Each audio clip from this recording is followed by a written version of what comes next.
Estamos de volta com o Pensamento Jurídico, uma produção da Amages. Participe de nosso programa pelo e-mail pensamento@amages.com.br. pensamento@amages.com.br. Hoje estamos discutindo os 80 anos da trajetória vitoriosa da Justiça Eleitoral no Brasil, que agora é chamada de Tribunal da Democracia. Estamos discutindo também o tamanho do problema que a Justiça tem para este ano, chamado candidato ficha limpa. Nosso entrevistado é o novo presidente do Tribunal Regional Eleitoral de Minas Gerais, o desembargador José Altivo Brandão Teixeira. Doutor Brandão, então falamos no bloco anterior sobre a questão da ficha limpa. Só para encerrar esse tema, o senhor acha que pode criar aí uma expectativa até frustrada da população, que tem uma expectativa muito forte em relação a isso, mas o Supremo Tribunal Federal ainda não deu a definição, não deu a palavra final a respeito disso. Como é que o senhor acha que fica isso, essa expectativa democrática de participar de um processo, acreditar na mudança e ela não acontecer efetivamente? Nós vivemos numa época de muita pressa. Todo mundo tem muita pressa. E isso cobraria soluções assim imediatas para todas essas questões. E quem lida na área estatal percebe que as soluções, às vezes, demoram um pouco a vir. Tem o próprio tempo, né? Como na vida pessoal. Nós temos questões que resolvemos em 30 segundos, outras que em 30 minutos e outras em 3 anos. Então,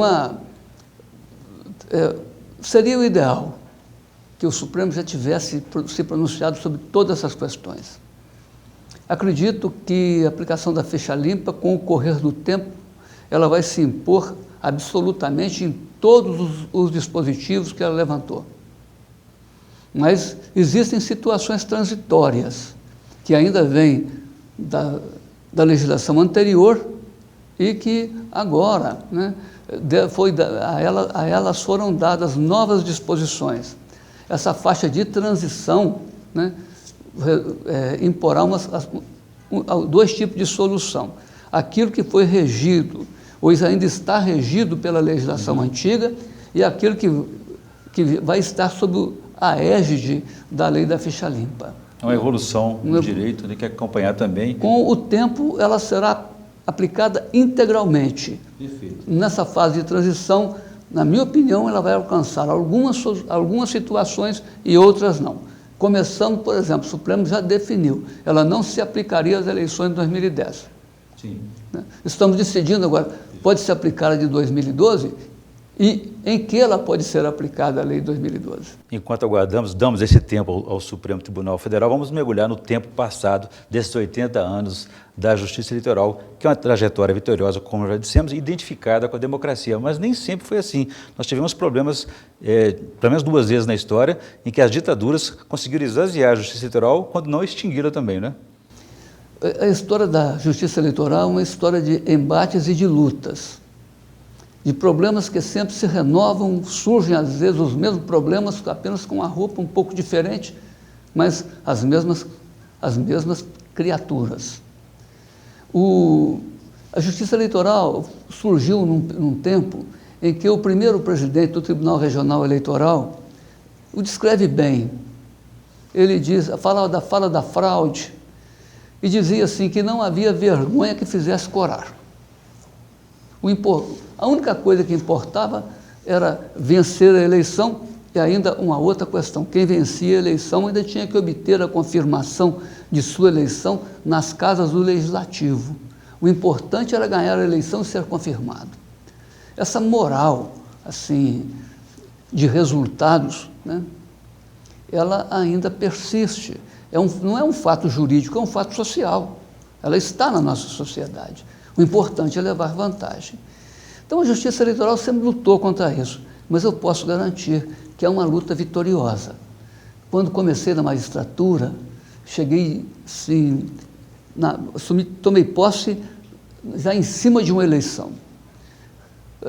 Li o Código Eleitoral inúmeras vezes, de ponta a ponta, e quando li a parte assim, da anulação das eleições por motivo de abuso de poder econômico, eu tinha assim, uma tristeza de pensar que aquele dispositivo jamais seria aplicado.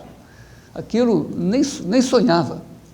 E no curso desses anos de magistratura, eu já vi inúmeras, mas inúmeras, uma quantidade imensa de eleições serem anuladas por compra de voto e por abuso de poder político e econômico, eu mesmo até ajudando a apurar e, ao mesmo tempo, até com o meu voto pela anulação da eleição. E tivemos até a cassação de um presidente da República, né? Tivemos até uma cassação de um presidente da República não por questão eleitoral propriamente, mas por improbidade administrativa, ou melhor, é preciso que se esclareça que o presidente Collor foi cassado por conduta inconveniente em crime de responsabilidade. Né? Mas teve esse reflexo também da própria eleição dele.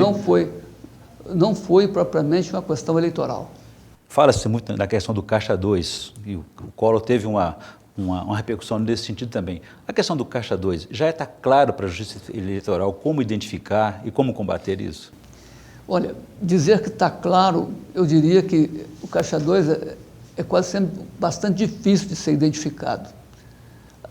Caixa 2, ele não deixa recibo, ele não passa recibo. É sofisticado. Ele não também, deixa né? documento, né? Ele é, assim, é uma operação feita com inúmeros subterfúgios, né? Com mala de dinheiro que roda à parte sem nunca dar ingresso em uma instituição bancária, com muito cuidado para não deixar rastros, né? Mas, assim, às vezes a gente podia dizer que o corrupto é como aquele rato que entra no buraco, mas costuma deixar a cauda de fora, né? E pela cauda a gente pode puxar, né?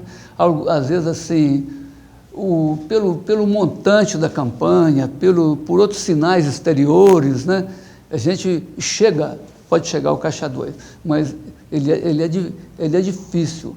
E eu diria que dos piores males, dos grandes males que nós temos nas eleições, é o Caixa 2. O Caixa 2 também é um grande problema que se tem no direito tributário, com as vendas que se fazem por fora, né?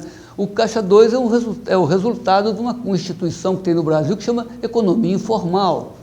Então, quando a gente começa a pensar assim macro, né, vendo a sociedade como um todo, a gente percebe que o Caixa 2 no eleitoral é apenas, digamos, o aspecto de um problema muito maior, né, da informalidade nas eleições.